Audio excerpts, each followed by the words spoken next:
Well, welcome to the first session of New West End Company's 2021 series, which we are calling West End Recovery Live. It follows on from the success of last year's West End Resilience Live series. In these webinars, we'll be continuing to draw upon a selection of inspiring speakers to discuss the recovery of the West End. This first session is brought to you in partnership with the Heart of London Business Alliance. We'll be looking ahead at the commercial strategies for 2021 and how post-lockdown and post-vaccines we can encourage customers back to the West End. Today we're joined by Councillor Matthew Green, who is the Cabinet Member for Business Licensing and Planning at Westminster City Council. We'll also be hearing from Laura Citron, who is the Chief Executive at London and Partners. They'll be presenting the London outlook for our West End recovery in 2021. We're also delighted to welcome Consumer Marketing Directors Luciano Magliocco of New West End Company and Mark Williams of Heart of London Business Alliance. They'll be discussing plans to encourage customers back to the West End later this year. You will, of course, be able to put your questions, and we want you to do that to our speakers today. So do please use the Q&A box on your webinar screen, and you can put those questions right now. You don't have to wait until the end of the presentations. So before we hear from our guests, let's cross over to Jace Tyrrell, New West End Company Chief Executive. Over to you, Jace. Martin, thank you, and good morning, West Enders. Well, here we are again in lockdown number 3, but we shouldn't despair. We are going to reopen again, and we're going to start this almighty West End recovery, and we do finally reopen, hopefully for good this time. But that critical support from the government to get us through this period, so a lot of West End businesses who are viable can survive it, is absolutely critical. So during this lockdown, all the services at New West End Company continue, albeit they're reduced. So our cleaning and security, 24/7 security to support premises and colleagues working still in the West End. Our communication to customers to ensure that click and collect, which some of you are still operating, is available and getting them ready for when we do reopen to come back to the West End. Our insights, which is obviously very dire reading every day, that lack of footfall, but really helps us to lobby that evidence base to show what's happening in the West End, and some key infrastructure improvements. The greening of the West End continues, and also Wi-Fi, which is one of our key projects, will be rolled out across Bond Street, Oxford Street and Regent Street ready this year when our customers start to return. So eagle-eyed viewers will notice, as Martin said, we've moved from West End Resilience Live, although we're having to dig deep and be very resilient at the moment as a West End community, but to West End Recovery Live.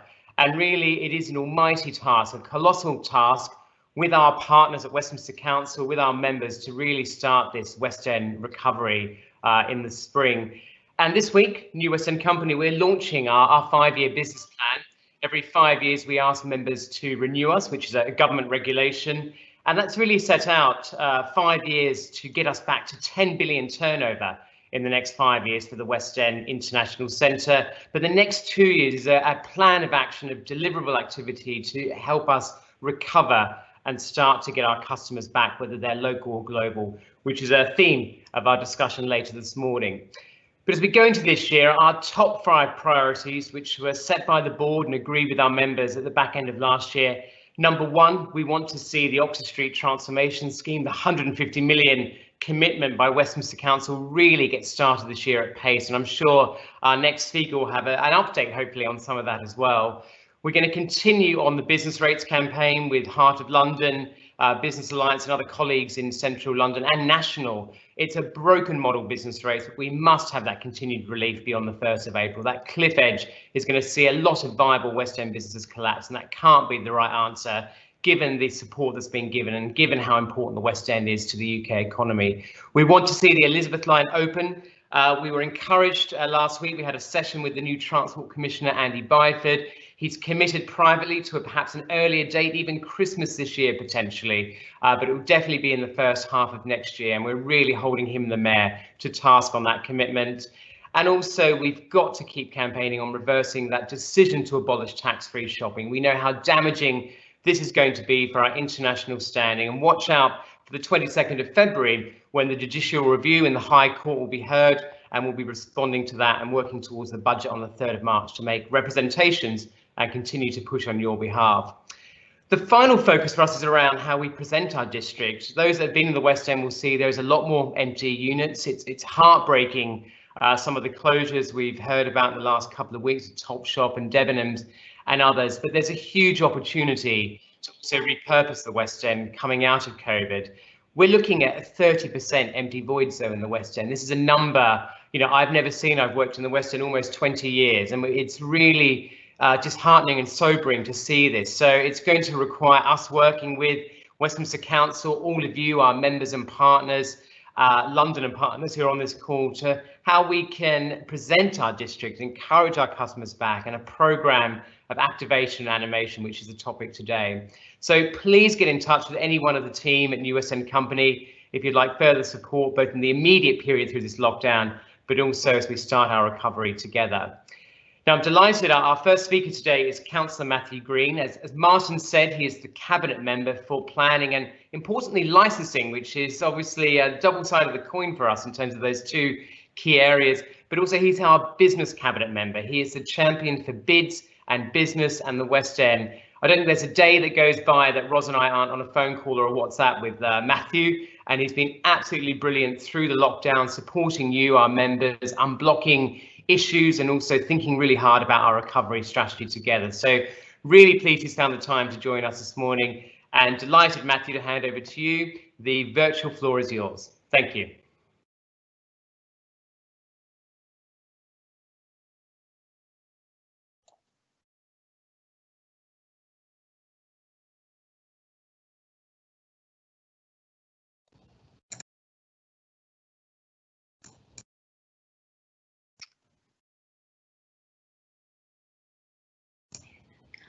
Matthew, sorry, I think that you are on mute. Apologies for that. Sorry, everybody. It's I'm afraid it was the phrase of the year writ large in fireworks on New Year's Eve. The inevitable being on mute, and I apologise for that. But it's going to happen many more times between now and the end of the pandemic. Thank you, Jace, for the warm introduction, and I'm pleased to be able to address you today in my new role as Cabinet Member for Business Licensing and Planning. This has actually been the first time that the Council's major regulatory functions have been brought together alongside the business portfolio, and I'm pleased to add licensing to my existing responsibilities of business and planning. As Jace was saying, an agile approach to both both planning and licensing will play an important role in supporting businesses through the current crisis and beyond. The Council's new statement of licensing policy still puts residents and the licensing objectives at the heart of the process, but avoids placing additional restrictions on businesses. As we begin to emerge from under the shadow of coronavirus, we will need a licensing policy that is not overly prohibitive in order to embrace the opportunities of a nighttime economy that helps support recovery.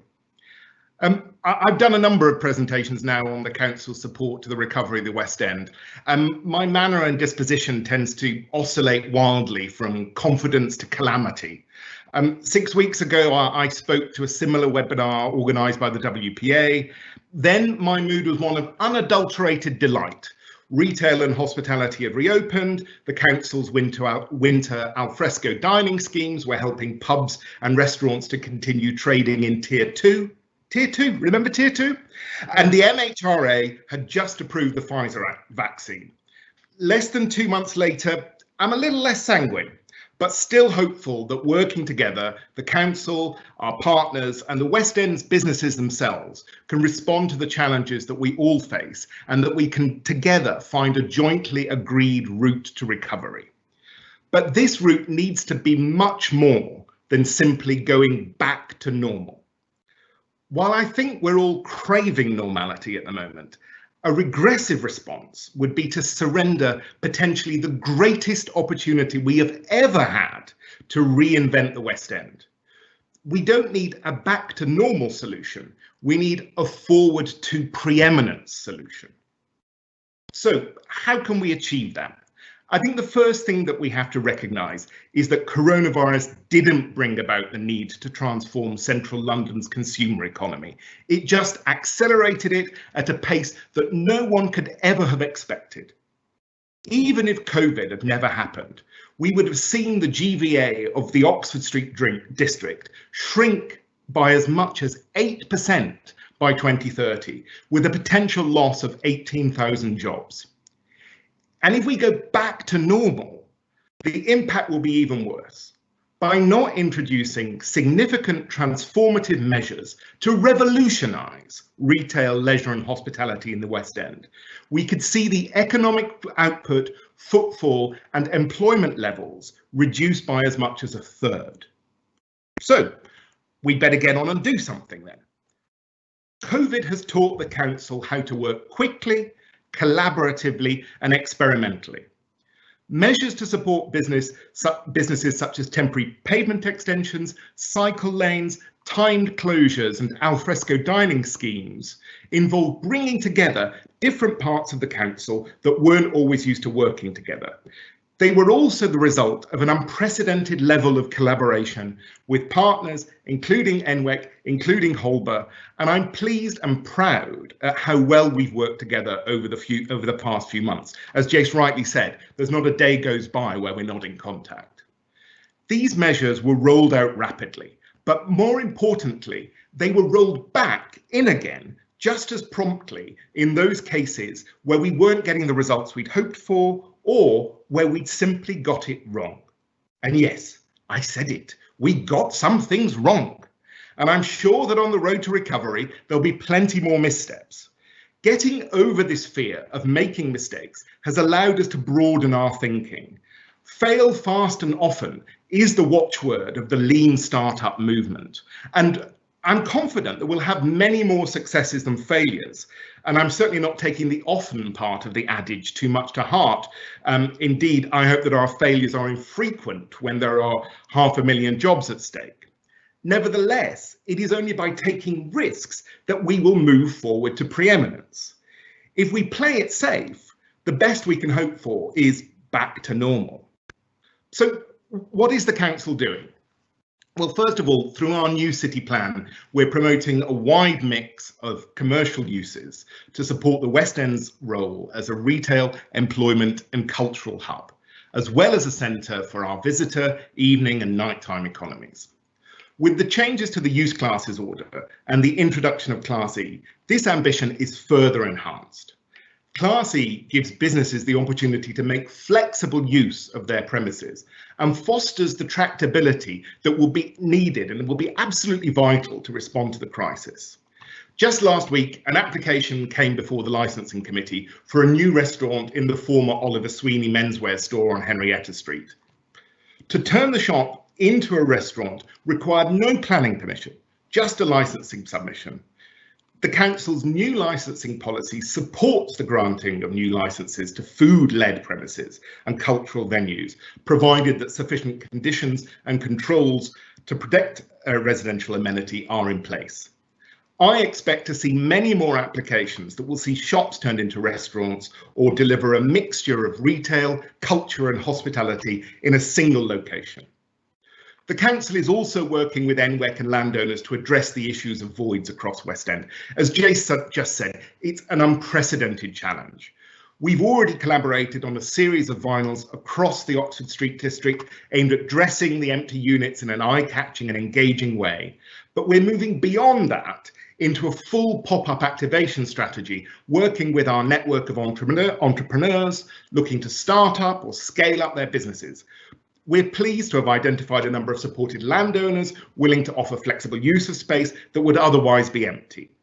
The UK's pop-up industry was worth over 2.3 billion a year before COVID, and the council wants to ensure that the West End sees a fair share of those sales, to say nothing of the excitement that pop-ups generate. The council's pop-up activation strategy also dovetails with our new future occupier strategy. This strategy aims to find both short-term and long-term occupiers for vacant units. And this is not just about getting any tenant into an empty property. It's important that we're strategic about finding occupiers that are going to deliver the kind of blended, interactive retail that we need to ensure a forward-looking and future-proofed West End. For the first time, the council has set up its own investment service aimed at attracting new entrants from across the country and the world into Westminster. In order to bring new international operators into the West End, our new investment service will be working closely with London and Partners. I'm pleased that Laura Citron is here today to speak to you as soon as I've shut up, which is something I'm going to do shortly, I promise. So I will leave her to go on and go into more details of how we're going to work together to attract new experience-led retailers and international brand flagships into the West End. And finally, we recognise that reinventing the retail offer in the West End is not going to be enough. Developing a package of street activities is going to be a crucial part of returning the West End to vibrancy and delivering the visitor numbers that the area needs to flourish.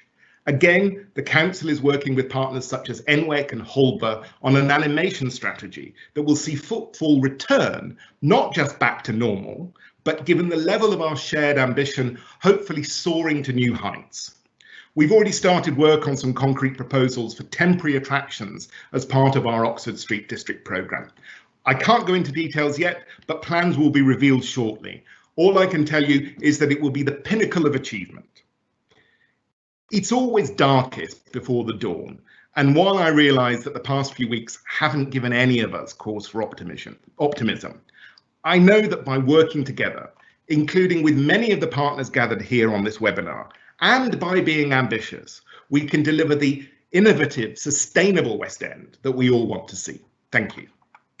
Thank you, Matthew. Just a reminder, we do want to hear your questions. You can put them to Matthew, to any of the guests. You don't have to wait until the end of their presentations. You can put them to them right now by clicking on that question mark icon on your webinar window. Let's cross over now and speak to and hear from Laura Citron, who is London and Partners Chief Executive. Over to you, Laura. Thank you so much, Martin, and it's great to be here with you all. Fantastic to hear from Councillor Green about all the things that Westminster is doing to support the West End's recovery, which, as I'm sure we all know, is so strategically important to London and to the UK. And without a recovery in the West End, there won't be a recovery in London. Next slide, please. What I'm going to do today is to share some of the broader context for the recovery. So what the macroeconomic picture looks like, what the forward indicators are telling us as far as we can tell, and a few words at the end about some of the work that we're developing jointly with the council and the bids that Matthew just referenced. But first of all, a quick intro for those that aren't so familiar with London and Partners. London and Partners is the business growth and destination agency for London. So we're a social enterprise, and if we go next slide, our mission is to create economic growth that is resilient and sustainable and inclusive. Our headline KPI is GVA, gross value added, to the London economy, which means the growth that we create that wouldn't have existed had we done nothing. Next slide. Like everyone, we've reevaluated what we do in the light of this extraordinary year so that we can focus where we can make the biggest difference in the recovery. So we'll be focused on two broad sectors of the London economy. The first is high growth sectors, and by that we mean those that have continued to grow fast this year and that our analysis shows will be resilient into the future. Sectors that are creating jobs at scale and have continued to create jobs throughout 2020. Those are mostly tech and innovation driven sectors where London has a real competitive advantage globally. So for example, fintech, medical technology, ed tech, but also things like film and TV production.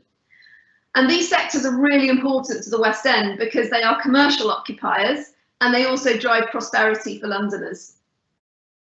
Second, we'll focus on the visitor economy, by which I mean all the sectors that rely on discretionary consumer spending and which the West End is brilliant at. So tourism, culture, retail, leisure, hospitality. And these sectors have obviously been hit hardest by coronavirus and will continue to suffer until international demand really recovers. But they are hugely important for London and the West End. 1 in 5 Londoners works in these economies, and it creates that vibrant lifestyle that makes London so attractive. Next slide. So in this presentation, I'm going to share the outlook for both the high growth tech sectors and for the visitor economy. Next slide. But what I wanted to do to start with was just to share a quick primer on London recovery governance, because there are all sorts of boards and task forces and whatnot, and honestly it actually helped me to see them all written down, so hopefully this might be useful to you as well. So the first group, and I should say this is by no means all the things that are happening at a London level on recovery, but I thought these were probably the most relevant for this group to pick out. So the London Recovery Board, which is co-chaired by the Mayor and the Chair of London Council's Councillor Georgia Gould, brings together leaders from across all different sectors in London, and it really sets the mission for London's recovery. There's then the Recovery Task Force, which essentially executes that and supports the Recovery Board. The Transition Board is much more focused on the short term, the immediate reopening issues, versus the Recovery Board that's looking at the medium term things. There's then the COVID Business Forum, on which NWEC is represented, which is very much looking at specific business issues and what can the GLA do, what can councils do, what can central government do, what can businesses do. And then I just wanted to highlight, because it's quite relevant for the West End, that the GLA have commissioned an economic futures research specifically on the central activity zone. So anyway, that's just a bit of background, because you might hear all these different boards and task forces and things being talked about, and I just thought it was worth sharing what they're all up to. Next slide, please. So what's happening in the economy now? I'm going to share a bit of data in this section. So for those who don't like charts, sorry, chart alert. And I'm going to do that for both the high growth sectors and for the visitor economy. Let's take the visitor economy first. Next slide. So international travel is now basically zero, which is totally unprecedented. If you look at this new data from Visit Britain, though, we can see that 3/4 of people who intend to take an international trip from our core source markets intend to do so by September this year. And that's obviously that date when people are intending to take their trip has obviously been shifting back throughout the pandemic. Next slide. Obviously, we don't know to what extent our borders will be open by September, but it's good to see that the intent of our audiences to come back is really strong. I should say that's data from Visit Britain. Closer to home, though, I don't need to tell you how low the footfall is in the West End, and this is NWEC and Holber's own data, and we can look at the Google mobility data, which tells us the same thing, but you can also just walk around and see it. Next slide, please. But it isn't doom and gloom everywhere. Our tech sector has had a smashing year and looks set for even stronger growth in 2021. Next slide, please. What I pick out here is how many unicorn and future unicorn companies we have in London now. Unicorns are businesses that are valued over $1 billion, so sort of startup, young, early stage businesses that are already valued over $1 billion, and they include the likes of Monzo and Deliveroo and all sorts. London leads Europe by miles on unicorn businesses, and these are the businesses that are really driving growth and job creation in London now at scale. Next slide. What I'll show you on the next couple of slides is venture capital investment into London technology businesses. And that matters because venture capital investment is a leading indicator for growth, and because that money tends to get spent fairly quickly on jobs and innovation in the London economy. So what you can see here is that despite challenging conditions in 2020, venture capital investment was only down about 2% on 2019 and still massively up on 2018. And we also saw that although there were fewer deals, the deals tended to be bigger. And some of the big deals in late 21 included things like Karma Kitchens and Infobit doing big raises. Next slide. And what that means is that London has really cemented its place as a leading global tech hub. You can see us sitting in 5th place globally and by far the leading tech centre in Europe. Next slide. Looking ahead, it looks like 2021 will be an even stronger year because the venture capital funds raised record amounts in 2020, so they'll be looking to invest that in 21. So there's plenty of dry powder. Next slide. The reason that I'm showing you what's happening on both sides of the economy, even though I recognise they may seem like very separate things, and many of you may be from the visitor economy, is because they're very interdependent. London's doing brilliantly on tech, mostly because we have the best talent in the world. And we have the best talent in the world because London is a fabulous place to live and work. And that is thanks in no small part to the visitor economy and to the world-class offer that we have in the West End. But the West End needs visitors with money to spend. So we need people in these well-paid tech jobs and lots of people coming in and out of London to do business because it drives prosperity. Next slide. So in this section, I'm going to share some forward indicators to give a sense, as best we can, obviously nobody knows, of when we might expect the recovery and what shape it might be. So these are the latest projections for GDP for the UK economy. These are November forecasts, so they don't take into account the third wave lockdown. But the basic story is this. The yellow line is what would have happened without coronavirus, and the blue line is the November forecast for what will happen. So we can see a return to growth in 2021, but the long-term scarring is clear. The gap between where we'll be, even with a recovery, and where we would have been without corona will endure for many years. Next slide. So the next slide shows you the GDP projections for London specifically. We can see that the London economy shrank by about 10% last year, and it's expected to grow about 7% this year. So like the UK story, a recovery, but not back to where we were before. Next slide. If we look at the visitor economy specifically, let's have a look at what the forecast suggests in terms of visits and spend. These are the latest Oxford Economics Visit Britain forecasts. So as you'd expect, domestic will recover faster than international, but they're still forecasting that domestic is down 40% almost next year compared to 2019. So it's not a full recovery. And international, the forecast will be down 60% next year compared to 2019, with visitor numbers not recovering to their 2019 levels until 2025. So that's a 5-year recovery. Next slide. So as we look ahead, I just wanted to share some data on what's happened in Australia as their lockdown ended. And the Australian situation is very relevant to us in the UK because they're now in a situation where life is pretty much back to normal in most of the country, but the borders are closed.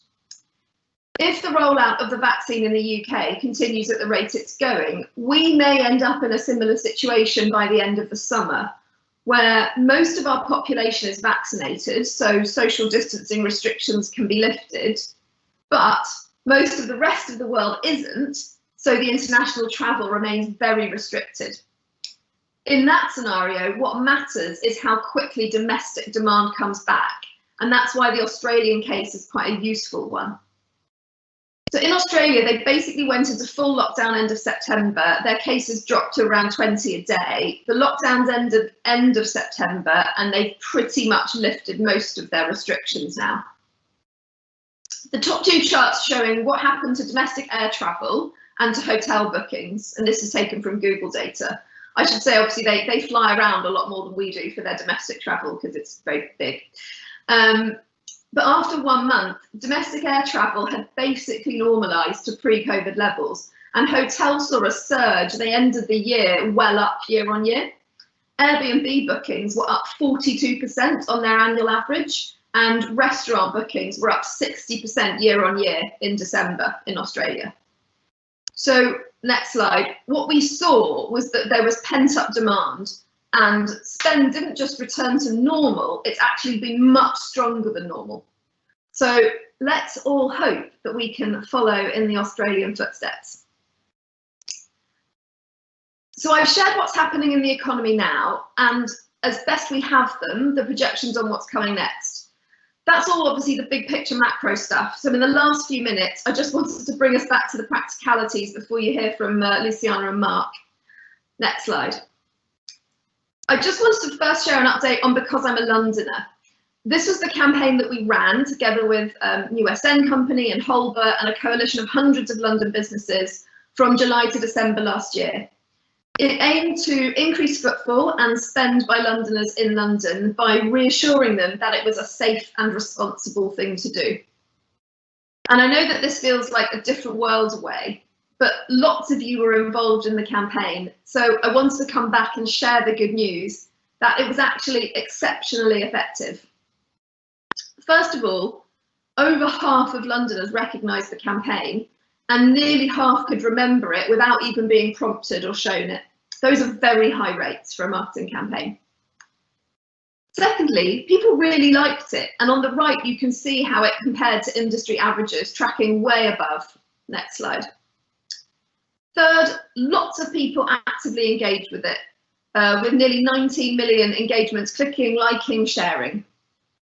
Fourthly, and most importantly, it does seem to have made a difference to behaviour. People who recognised the campaign were much more likely to feel confident to go out and to spend more money than people who didn't. And that's not because people who were out and about anyway were the ones who saw the posters out of home in the campaign posters.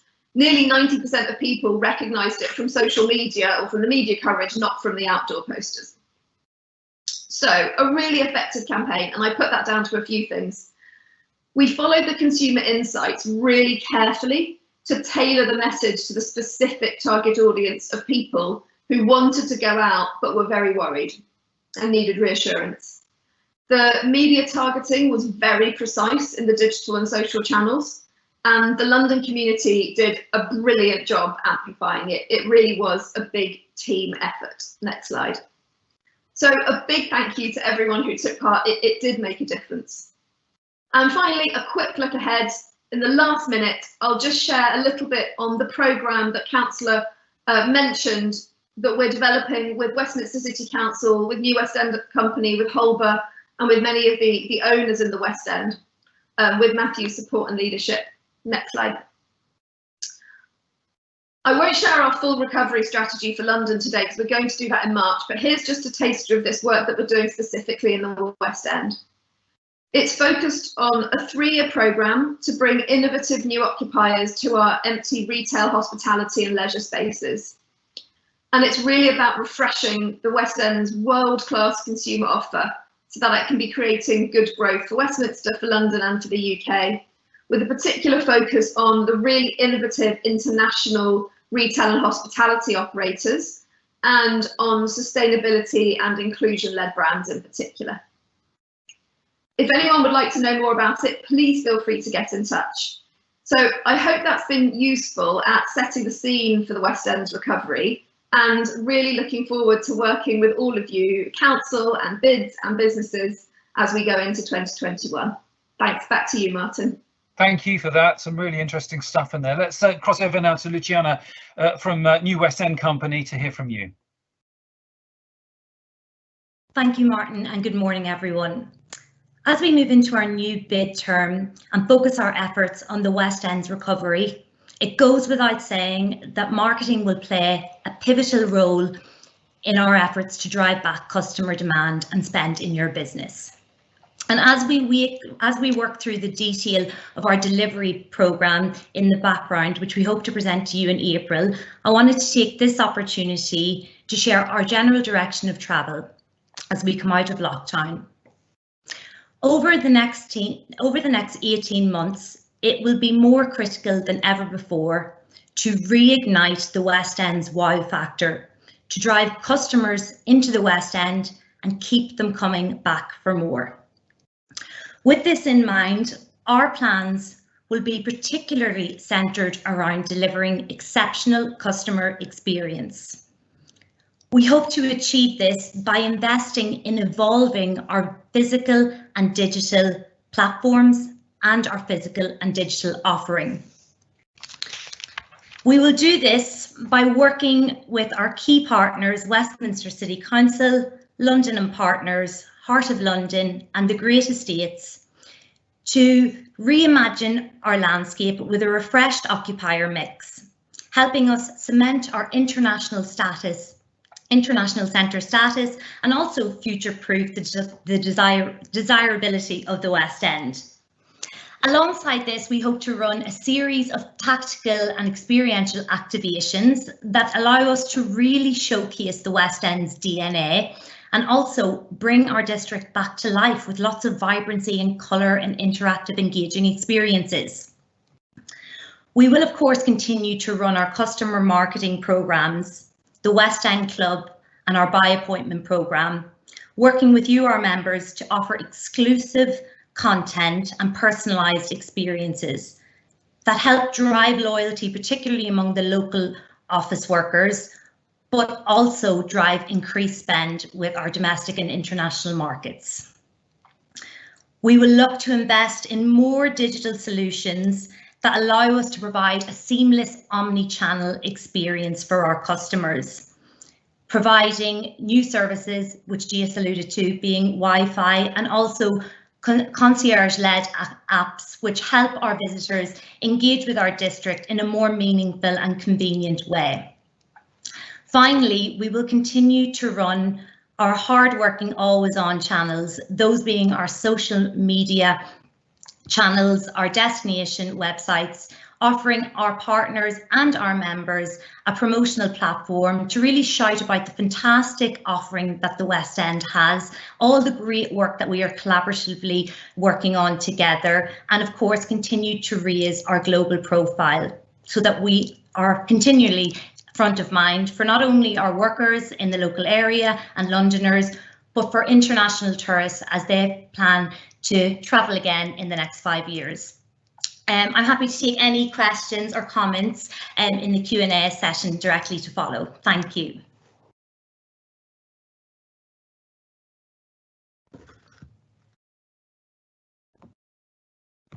Apologies, I realise that it's my job to introduce Mark. I was going to say, I knew you were going to do it, but I'll leave it to you. It gives me great pleasure to introduce Mark Williams, Director of Destination Marketing at Heart of London Business Alliance. Over to you, Mark. Thank you, Fiona. Great to hear everybody's discussion points so far. You know, as we exit the this very uncertain period we find ourselves, and with the vaccine being deployed, I just wanted to talk you through some of the tactical activations that we're looking at to deal with the hopeful pent-up demand that we are expecting around cultural activity and more social integration. During lockdown, the original lockdown, Heart of London was very busy developing its cultural strategy, which we launched in September.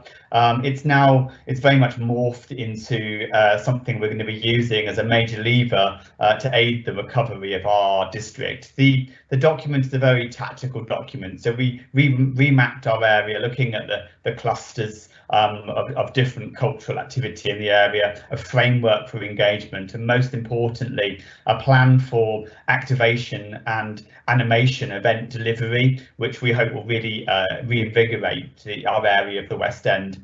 At the same time of launching the culture strategy, we also launched our new always-on consumer platform called Art of London, which evolved from the thinking of the strategy. And rather than creating a destination website for our area and filling it with cultural activity, we took the step in creating a cultural website, targeting those really culturally aware audiences to drive them into our area, grouping up activity and getting consumers to think again about our area and really rediscover it post COVID pandemic. So it's a arts and culture diary, lots of themed itineraries, so enabling our district to live virtually, and then promoting all the wonderful activities that are going on in our cultural institutions, theatres and galleries.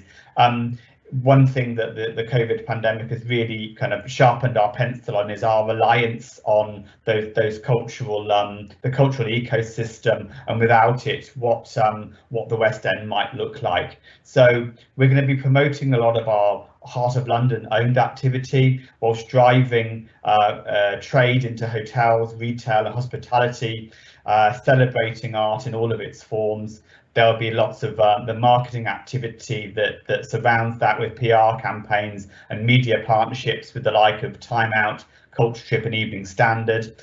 Our headline partner this year for this activity is going to be Sky, so further enabling that reach. And as part of the Art of London framework, we're going to be rebranding our WOW scheme that some of you may be familiar with. It's our employee engagement scheme that will be when we will be using to welcome workers back to the West End. It'll be rebranded, relaunched. It'll be far more experiential. In terms of some of the activity we're looking at, one of the principles of the strategy is called Gallery Without Walls. So we're really enabling arts institutions to bring their art out into the public realm, and we're going to be creating, and we have already created, maps and trails and experiences that get people moving around the district more. An example of that is our Scenes in the Square activity that's already happening in Leicester Square. So that's 9 statues, the likes of Harry Potter, Mary Poppins, Bugs Bunny, in partnership with studios like Warner Brothers, Disney and Studio Canal, Cameron Mackintosh from the World Theatre. We've got 10 new statues in the potential pipeline for that will hopefully come on stream as temporary statues over the next few years. So it really will remain vibrant. When we emerge out of this next lockdown, we hope to launch our augmented reality gallery, which in partnership with Sky, Royal Academy, National Gallery and National Portrait Gallery will see another trail of augmented reality art displayed across the West End. The key spokesperson there will be Stephen Mangan. So we're really excited about that. And in the summer, we hope to deliver our Piccadilly art line. So for Piccadilly, it's been something we've been working on for a couple of years now, but are now repurposed as a welcome back moment, celebrating a celebration of culture and get everybody out, enjoying kind of public life again, working with the Royal Academy, enabling artists to spill out into the street and activating Piccadilly using that Gallery Without Walls principle. We've got hanging canvases, floor coverings, art on screens like Piccadilly lights and the display of sculpture. So really unifying the streets using art to do that. And I'm going to hand back to Martin. Thank you. Thank you very much indeed for that, Mark. Time now for the questions and hopefully some answers as well. We've got quite a few already, but if you do want to add to the list of questions, you still have time just to do that. Click on the little question mark icon at the bottom of your webinar screen now, and that will enable you to put the questions to our panelists. I'm afraid, Matthew, you're going to be very busy as our elected representative here. There's a lot of questions directed to you. The first one is the council still pushing the government to extend the business rate holidays? Absolutely. It's our #1 priority at the moment.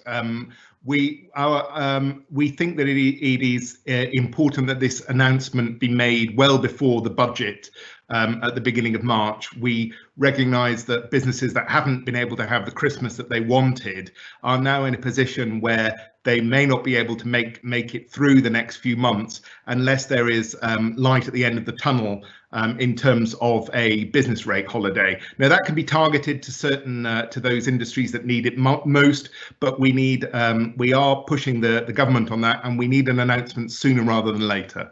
Okay, another one to you. Where does the climate emergency feature in the council's transformative approach to recovery?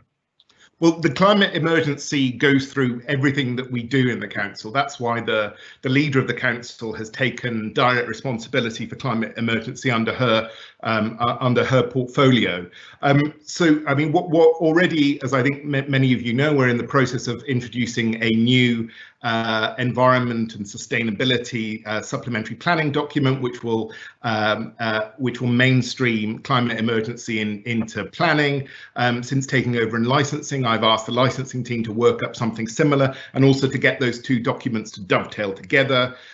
We're working with businesses to try and reduce the number of goods vehicles trips into central London. I think that will be really important in allowing us to then look at whether or not we can reduce traffic in certain parts of the city. We don't want low traffic neighbourhoods, we just want low traffic. And I think that that's really something that's very important that we need to do, and we need to get those. We need to have more freight consolidation, more waste consolidation, and I know that organisations like NWEC have been doing a lot of that, but we need to see it across our city.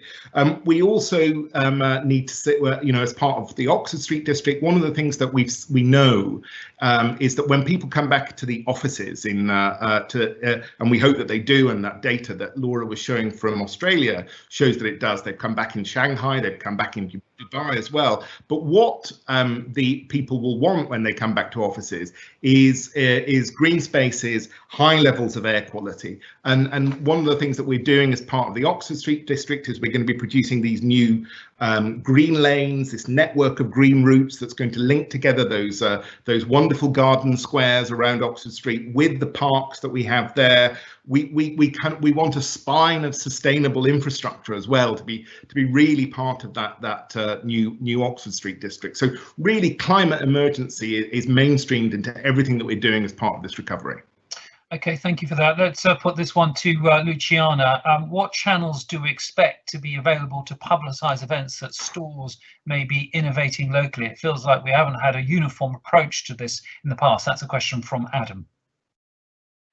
Thank you, Adam.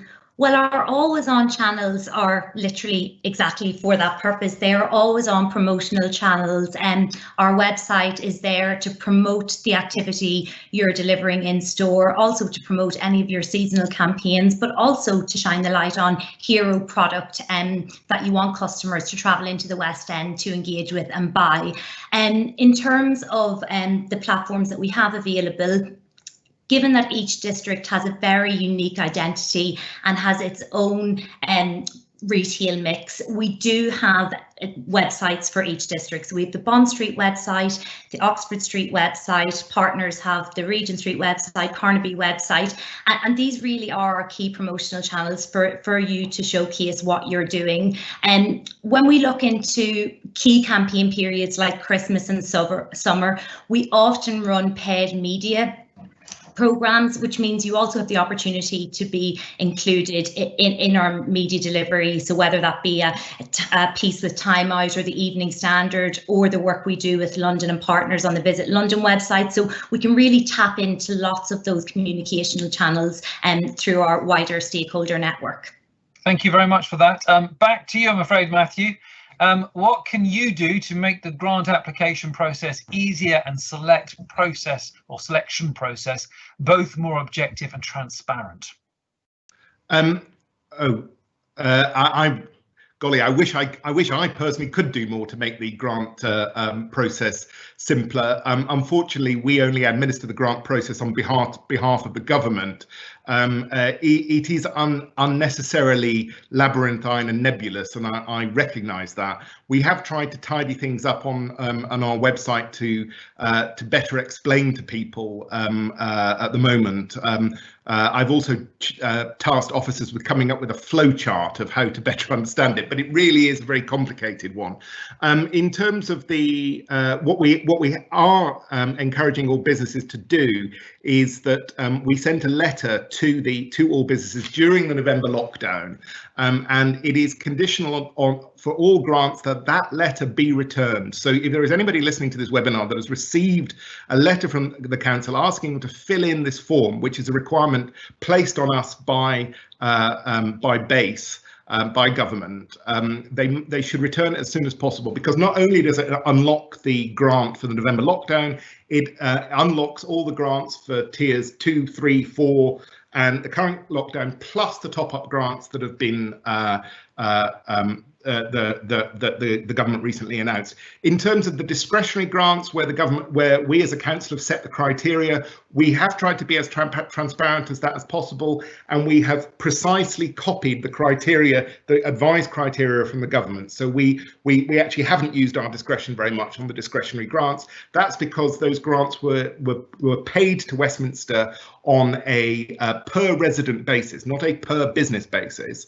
And we've been lobbying very heavily for that to be changed. But we felt that in order to be as open and transparent as possible, that by following the government's recommended criteria that was the best way, so that we weren't picking winners or losers. Thank you for that. Let's bring in Jace here, if that's okay with you, Jace, because the question is directed to New West End Company. When do you expect international visitors to return to pre-COVID levels? Let's hear from you first, and then Laura might also have something to say on that, because I remember her covering some of that in her presentation. But Jace, you first.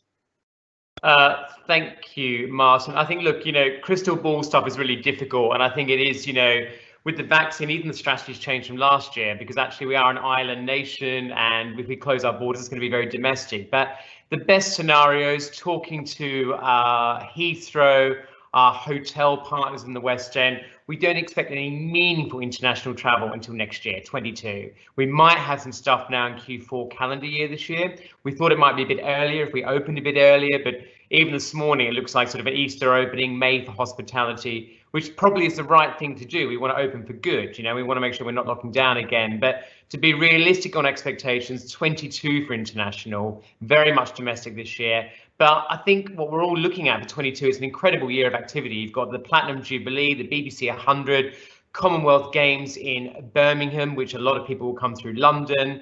So we want the West End to be its absolute best for that and start the marketing this year for 22. And our colleague Katie Thomas is leading this work at the moment with Holber and other partners. So we'll return to this theme, Martin, because we know our international travel is a really, really important mix for the West End.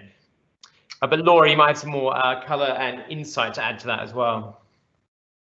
No, spot on. Thanks, Jace. Yeah, the current forecast is that we get back to 2019 levels of international by 2025, and that they're down 60% next year. But that probably means that it's sort of zero for most of the year and then picks up at the tail end of the year. As Jace said, I don't think it means we'll get a sort of solid minus 60% that's evenly distributed throughout all the months of the year. And then expecting the international recovery to really start in 22. Okay, there's another one here for you, Laura. It strikes me, this is not me saying, this is someone who's remaining anonymous, that the recovery governance framework incorporates many different bodies. We all know how, if roles are splintered, the prospects for inefficiency, duplication and being territorial and achieving little can be high. How are those bodies demonstratory working together? Yeah, that's a really good question. They are working very closely together, and I think the reason there are different bodies is because there's a lot to do and there are a lot of different things to do. So the main recovery board isn't only looking at the economic recovery, it also looks a lot at social issues. It looks at food programmes, it looks at welfare, it looks at public health, for example. So it's got a very broad mix of sectors on it. And the same is true of the transition board, which would look at things like the vaccine programme for London. And then you've got the much more business specific or economy specific groups, like the COVID Business Forum. And I think that's probably necessary because there just wouldn't be the time and attention to talk about purely business and economy issues in a group that's also looking at public health and food banks and all the other things that are going on in London. But they do all feed into each other. But yeah, thank you. It's a good question. Okay, I'd like to bring in Mark here because we haven't heard from you, Mark. I'm hoping this is okay to put this question to you. What types of new occupiers do you think we will see in the West End? Any thoughts on that? The amount of vacant units we see at the moment does present there's an opportunity to shift. I think if you take our cultural strategy as an example in terms of the clustering, so we're going to be able to look at identifying areas that work very well cohesively. So we're looking at you take Leicester Square, for example. It's always been that home of entertainment. So we could see new entertainment brands, the ones that are very much of the now appearing in the area. Great, thank you. Jace, I'd like to return to you again. Have there been any discussions with landlords around charging rent to retailers receiving zero revenue? What kind of support can they be given in turn, and how does this help retailers? Surely we can secure a business rate holiday extension until 2022 at the very latest. Yeah, I mean, on business rates, as I said earlier, this is a huge cost. I mean, in the West End alone, our district is $1 billion. And obviously the holiday was a great relief because there are a lot of viable West End companies. that need to sort of bridge to get through this. So the immediate priority is to get the holiday extended for all of the next fiscal year. But what's also important is fundamental reform. You know, it's not sustainable, this 30 billion that the government has to raise. And we've been lobbying very hard with other colleagues in London and nationally on this point. I think on the rents, I mean, we represent both landlords and occupiers in the West End, as does Heart of London Business Alliance. So I think what is needed is pragmatism and support on all parts. But there's three in the relationship. You have the banks lending to the owners, you have the owners who have costs as well and liabilities, and obviously the occupiers who have had no revenue, as this question poses. So I think what we would call for is just pragmatism, dialogue, support. I think on balance, most West End landlords have conducted themselves in this way. I think it's important, though, the government looks at those three partners and what continuation of support and grants can help, again, to get through this. But it will require, you know, all three parts working together. Okay, let's bring in Matthew again. This is from Ray Newton from Edwardian Hotels. Whilst many businesses have spent thousands on being COVID secure and safe, while many have also flouted the rules, could you not look at some form of quality assessment and licensing, as well as monitoring of those businesses that are meeting and complying with the rules, rather than blanket lockdowns and sector closures? One size does not fit all. Okay, well, morning, Ray, and thank you for the question.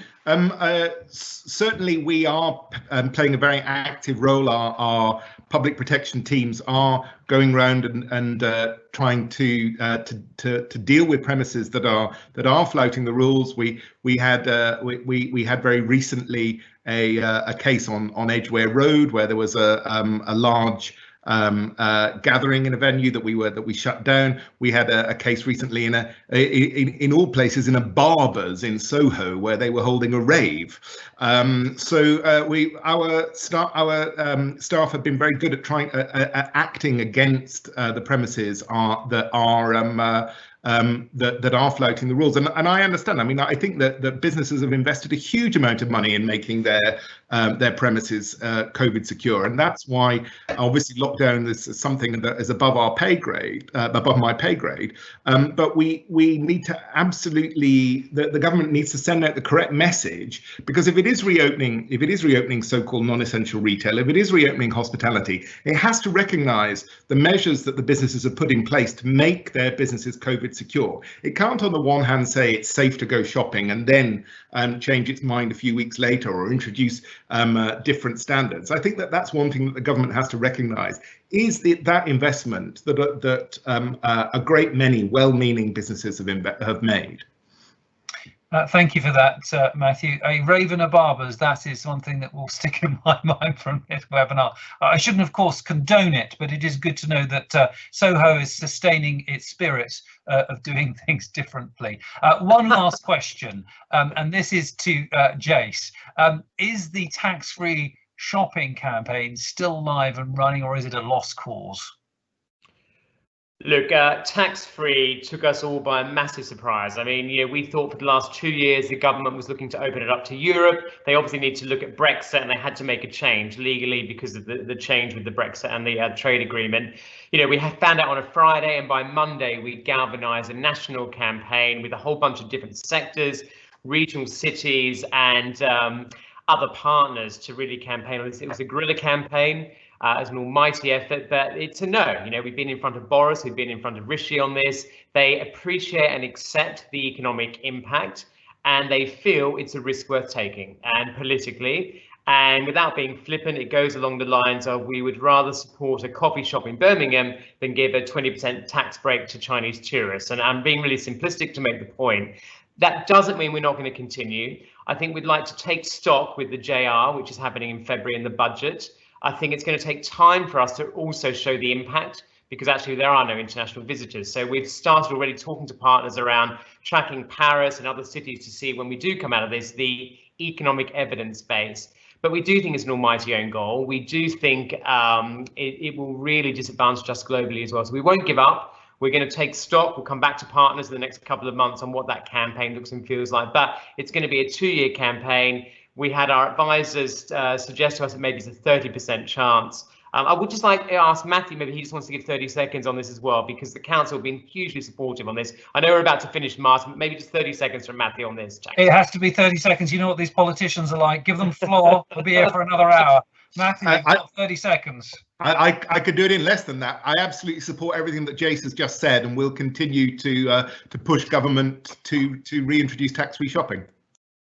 That was definitely under 30 seconds. Thank you very much, Matthew. Thank you to all of our guests. We've had loads of questions today, and we have only been able to touch on a few. So if you want to put your questions to our guests, if you could email those questions that have gone unanswered to info@newwestend.com, then we'll endeavour to come back to you. But thank you for all your questions. Thank you to the speakers and to all of those who've joined. Our next West End Recovery Live will be joined by our Westminster MP, Nikki Aiken. Nikki will be talking about how the government is supporting West End businesses and employees and what the recovery of our district might be looking like.